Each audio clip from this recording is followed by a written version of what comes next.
कुछ समय पहले मतलब 1 साल पहले मैं और मेरे ऑनलाइन दोस्त रोज की तरह किसी फालतू चीज पे आर्ग्यूमेंट कर रहे होते हैं कि क्यों हाथी कूद नहीं सकते और कैसे अगर तुम कंबल से पैर बाहर निकाल के सोते हो तो कोई मॉन्स्टर या चूड़े लाके तुम्हें कच्चा चबा जाएगी, पर अगर तुम पैर अंदर करके सोते हो तो तुम्हारा कोई कुछ नहीं करेगा। फिर पैर अंदर कर लिया। तू अगली बार मिल, बताता हूँ तुझे। चैन से सोएगा ना अब तू। ले तेरा लाइट ऑन कर दिया, अब ठंड में बिस्तर से उठना पड़ेगा। ले तेरा पंखा भी ऑन कर दिया अब तो ऐसी किसी बात पे आर्ग्यूमेंट चल रहा होता है तो उसी बीच न जाने मेरे दिमाग में क्या आता है और मैं बोलता हूँ तुम लोग अच्छे लोग हो, हमें मिलना चाहिए। ये सुन के भैया सन्नाटा मच गया। हाँ क्या बोला तूने? आयु तुझे पता है ना ऑनलाइन दोस्त कभी मिल नहीं सकते। इनफैक्ट ऑनलाइन दोस्त जैसी तो कोई चीज ही नहीं होती, हम सब तो रोबोट है। आयु तू हमारा दोस्त हो ही नहीं सकता, हम जा रहे हैं। फिर उन लोगों ने एक दूसरे के गले में हाथ डाला और न जाने क्यों गुस्से में डोरेमोन का थीम सॉन्ग गाने लग गए, वो भी तमिल में।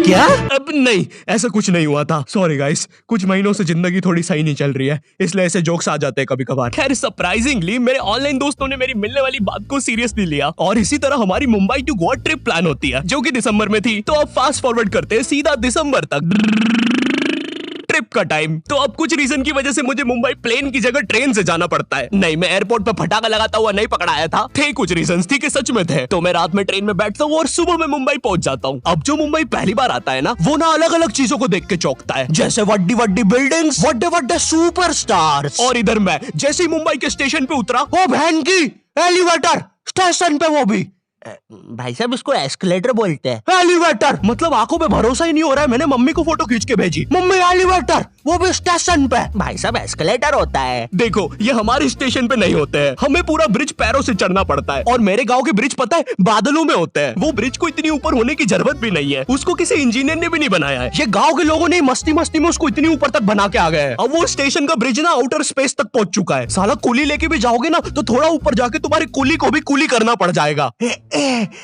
भाई साहब कुली करना पड़ेगा। अरे किया तो है तुम्हें। अरे आपको नहीं, मुझे कुली करना पड़ेगा। रुको, कुली।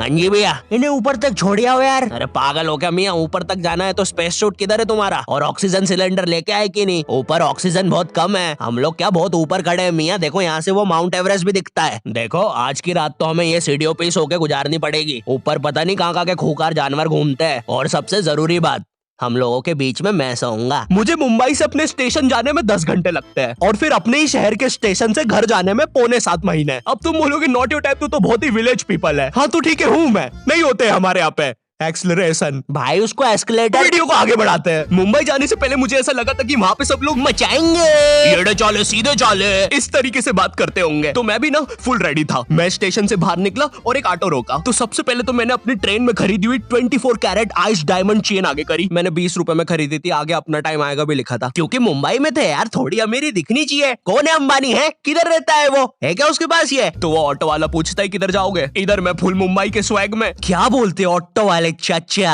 अंधेरी चलोगे क्या? चलो ना, मचाते ना अंधेरी में चल के। अंधेरी में तुम उजाला लेके आओ। ऑटो में क्यों बैठे हो? लैम्बोर्गिनी लाओ। ये अंधेरी में तुम आओ। क्यों चाचा? अरे भाग मादर है, कड़कती धूप में मुजरा दिखा रहे मेरे को। अभी भी ज्यादा दूर नहीं गए, ऑटो से चीप सकता हूँ। हम लोग हमारी मुंबई के अपार्टमेंट आ जाते हैं, वहाँ पर थोड़ा सा रेस्ट करते हैं, क्योंकि स्टेशन से अपार्टमेंट तक तो हम भगते भगते आए थे। वो ऑटो वाला पीछे पड़ा था ना। क्यों पीछे पड़े हो हमारे? जाओ ना। नहीं मजाक कर रहा हूँ। 700 रुपए की टैक्सी करनी पड़ी थी अपार्टमेंट तक। 700 रुपए की। 700 रुपए पता भी है कितने होते हैं? 700 रुपए में पता है तुम मुंबई में क्या क्या कर सकते हो? तुम कर सकते हो 700 रुपए में तुम 700 रुपए में वापस उसी टैक्सी में बैठ के स्टेशन जा सकते हो। भाई साहब मैंने 750 कर लिया है रेट। कितनी महंगी है मुंबई। तो अब मैं और मेरा दोस्त डेस्क, हम लोग हमारे बाकी दो दोस्त से पहले आ गए थे। तो अब हमारे पास कुछ करने के लिए नहीं था। तभी मुझे मेरी एक फीमेल फ्रेंड ने मॉल में मिलने बुला लिया। तो हम लोग जाते हैं मिलने, वापस 700 लगा के। ये मुंबई भी ना। तो मेरी दोस्त ने ना मुझे एक मूवी देखने बुलाया था, अवतार। मूवी में ज्यादा कुछ खास था नहीं, कुछ नीले लोग नंगे होके पानी में भाग रहे होते हैं रोबोट मशीन से बच के। ये मूवी मैंने 3D में देखी थी, ज्यादा कुछ चेंज नहीं हुआ। अब बस वो नंगे लोग मेरे साइड से निकल के भाग रहे थे। हम ये जंग जीत के रहेंगे। सर वो सब तो ठीक है, वो आदमी कौन है? अरे वो हमारी मूवी देख रहा है 3D में। उसे तो मजा ही आ जाएगा जब हम सब नंगे होकर उसके सामने से भागेंगे। मेरी बात सुनो सब लोग, हम लोग उसके बहुत पास से भागेंगे लेकिन उसे टच नहीं करेंगे।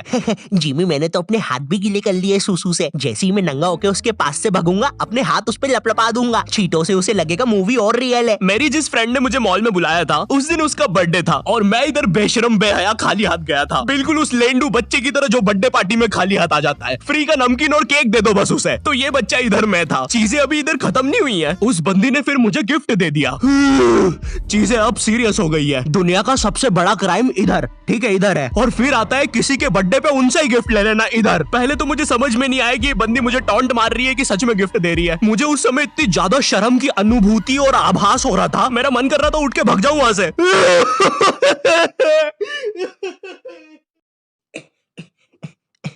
अरे वो बाहर बहुत गर्मी है ना, इसलिए मैंने सोचा स्प्राइट पी लूं आके। और पेरी पेरी फ्राइज भी मेरे फेवरेट है। देखो अगर उस टाइम में चाहता तो अपने पीछे वाले जेब से बटवा निकाल के एक 50 का करारा नोट और 1 रुपया लगा के बड्डा लिफाफा बना के उसे दे देता, लेकिन मैं कोई 80 साल का दादाजी नहीं हूँ और वो भी मेरी पोती नहीं है, तो अब मैं कुछ कर नहीं सकता था। इसलिए मैंने बेशर्मों की तरह उसका गिफ्ट ले लिया और कमियां भी निकाल रहा हूँ। घड़ी तो अच्छी लाई हो तुम, लेकिन फास्ट ट्रैक की लाती तो अच्छी है घड़ी। इस ट्रिप पर ना हमारे बहुत ज्यादा पैसे खर्च हो गए थे, इतने कि मैं अपने बेसमेंट वाले बच्चों को खाना तक नहीं खिला पा रहा हूँ। चुप रहो, मैंने कहा ना नहीं मिलेगा खाना। आप पैसे के लिए India number 1 opinion trading app Probo पे क्यों नहीं जाते? हाँ, आप बस यहाँ पे यस और नो का आंसर देके लाखों में पैसे कमा सकते हो। प्रोबो एक ट्रस्टेड ऐप है जिस पर 1 करोड़ से भी ज्यादा यूजर्स हैं। यहाँ पर क्रिकेट, फाइनेंस, एंटरटेनमेंट और कई सारी कैटेगरीज में क्वेश्चंस है। जैसे अभी T20 सीरीज में इंडिया वर्सेस आयरलैंड में कौन जीतेगा? इंडिया ही जीतेगी। तो मैंने यहाँ यस दबा के क्वांटिटी स्लाइडर को बढ़ा दिया। अब अगर मेरा ओपिनियन सही होता है तो मुझे रियल कैश मिलेगा। अरे लेकिन विराट कोहली भाई, मैंने आपको कब पकड़ा? यहाँ तुम गूगल पे, पेटीएम, यूपीआई की मदद से आराम से 24/7 विड्रॉ कर सकते हो। ओ बाय द वे मैं पुलिस हूँ, तुम्हारे बेसमेंट की जानकारी मिली थी और प्रोबो का लिंक डिस्क्रिप्शन में है। डाउनलोड करने पर हम सभी को 25 रुपए का वेलकम बोनस भी मिलेगा, तो अभी जाके डाउनलोड करो। रात तक मेरे बाकी दोस्त भी आ गए थे, तो फिर हमने मुंबई की फेमस जगह, अरे वहीं जहाँ सब लोग जाते हैं घूमने के लिए, वहाँ घूमना स्टार्ट कर दिया। लेकिन जब तुम तुम्हारे दोस्तों के साथ रहते हो तुम्हारे दिमाग में मस्ती रहती है। तो एक मॉल में हमें एक सांड वाला झूला दिखता है। अब उसे देख के एक 21 साल का मैच्योर आदमी क्या करता? पापा बहुत बीमार है, बहन की भी शादी करवानी है, मुझे लगता है सांडू मैं तुम पे घूमी घूमी करने के लिए थोड़ा बड़ा हो चुका हूँ। लेकिन मेरे 21 साल के दोस्त ने क्या किया? घूमी घूमी। अब यहाँ एक सांड को दूसरे सांड पे चढ़ता हुआ देख हमें भी मस्ती छूटी। हम भी भाग के वो झूले के पास। भैया और तेज चलाओ, भैया और तेज, भैया और चलाओ तेज। मैं मुंबई में एंग्री प्रास से भी मिला था, उन्होंने मुझे अपनी बिल्ली से खेलने दिया था और अपना मास्क भी पहनने दिया था। अच्छा चलो मास्क मैंने बिना पूछे पहन लिया था, कैमरा फुटेज में तो आ ही गया हूँ मैं वहाँ पर अपने मैनेजर सौरभ भैया से भी मिला था। हम लोग मुंबई में लास्ट में जुहू बीच पर गए थे। वहाँ पर सब कुछ बढ़िया था, ठंडी ठंडी हवाएं चल रही थी, सब कुछ बढ़िया था। लेकिन फिर आसमान में कहीं से उड़ने वाली बंदर प्रजाति छा गई। ये बंदर प्रजाति फुग्गे की बनी थी। मेरा नाम है बुबली बंदर, मैं इंसानियत पे कब्जा करने आया हूँ, तो चुपचाप अपने घुटने।